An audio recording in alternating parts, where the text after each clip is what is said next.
Hello, everybody. It's Paul Neitz with Torah Life Ministries, and I just want to let everybody know we're coming to the end of the pagan New Year, of the New Year that's not in Scripture. And many people can acknowledge that it's not really a new year according to a biblical type of calendar. It's just a new year according to the worldly calendar or the pagan calendar. And they can acknowledge that, and they celebrate and so on. But right before this pagan New Year comes, when I question anybody out there that knows the Bible, do you know when the biblical New Year is? Because most people don't. And according to the scriptures, it's in April, around the time of Passover. So that's something you could study and check out for yourselves.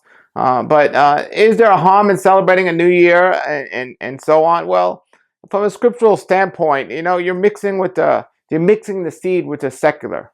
So there's nothing in there that says don't celebrate the New Year's Eve or the New Year. But you have to understand, when you mix and mingle the seed, then you're creating an issue. And that can potentially be harmful to yourself. So when everyone's out drinking on New Year's Eve and going through all their stuff, it's a great time for you to be home and safe, especially midnight or this late time at night, because not much happens late at night that's good or safe. And so these are the things you want to think about. So it's not against Scripture to celebrate New Year's Eve or acknowledge the pagan New Year's Eve, but it is against Scripture to mix and mingle the seed. And this is something we want to try to avoid. Now, if you could be out there in New York City in Times Square at midnight preaching the gospel and preaching the good news, all the power to you. Take another brother with you and go out there and get the word. But if you're out there celebrating and drinking and doing what these people are doing, that's another story. And it's kind of like leads up to it, because right before that you have the people ignoring the holy days and the days such as Hanukkah and days of Scripture, and they're taking part in these pagan celebrations of things like Christmas and who knows what else, these holidays that are just made up. And again, if you mingle the seed, you become the seed, or you become who they say you become like the people you're surrounded with. And if you surround yourself with good, strong believers, you'll stay strong. If you surround yourself on a consistent basis with non-believers, you start thinking and becoming like them.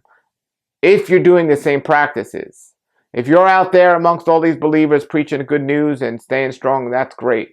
But remember, take another brother with you if you're doing that. But if you start doing their practices, that's when you're mixing and mingling the seeds, and you get into these issues and you get into these problems. And a lot of people will say, well, I'm not doing anything against, I'm celebrating the birthday of Yeshua on Christmas, so there's nothing wrong with that. I'm acknowledging that. Even though I know it's not truly his birthday, I'm just acknowledging that.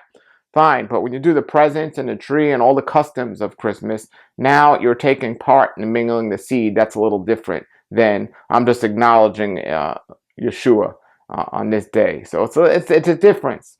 And I don't know too many people that separate that say, well, I'm just acknowledging the birth of Yeshua, no matter what day it is.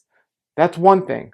But when you mingle the seed and you do the customs that those people are doing, that's another thing. So when you're partaking in all these common customs that people are doing, you're no longer just acknowledging. Now you are mingling, and that's the problem.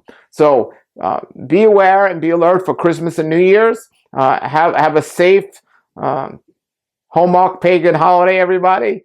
But really, if you are going to partake in it, at least do not partake in the customs that are not safe. If you want to acknowledge, okay, the world goes by, there's a new year on the calendar, so I'm going to change my calendar and acknowledge as a new year. That's one thing. But again, it's the customs that you partake in. You go around wishing everybody a happy new year, and you start making your New Year's resolutions, and you start going out late at night and partying for this day, and you wait for the clock to fall on 12 o'clock. And, it's the customs. And the same thing with Christmas. Acknowledge what you want to acknowledge, but when you start going and partaking in the same customs, there is where the issues arise. And it might not seem like there are any consequences because you don't have any immediate effects sometimes, but spiritually there are tremendous consequences when you ignore the holy days of Scripture and you partake in the customs with the people that are partaking in the customs of the non-biblical days that we're warned to stay away from. So, so keep that in mind, folks. Have a great, safe, holy day season. If you haven't experienced Hanukkah, try to acknowledge it as well this season. And put your comments and questions below the video. Share this video with anyone you think that needs to hear it. And until then, everybody, have a great day and shalom, shalom.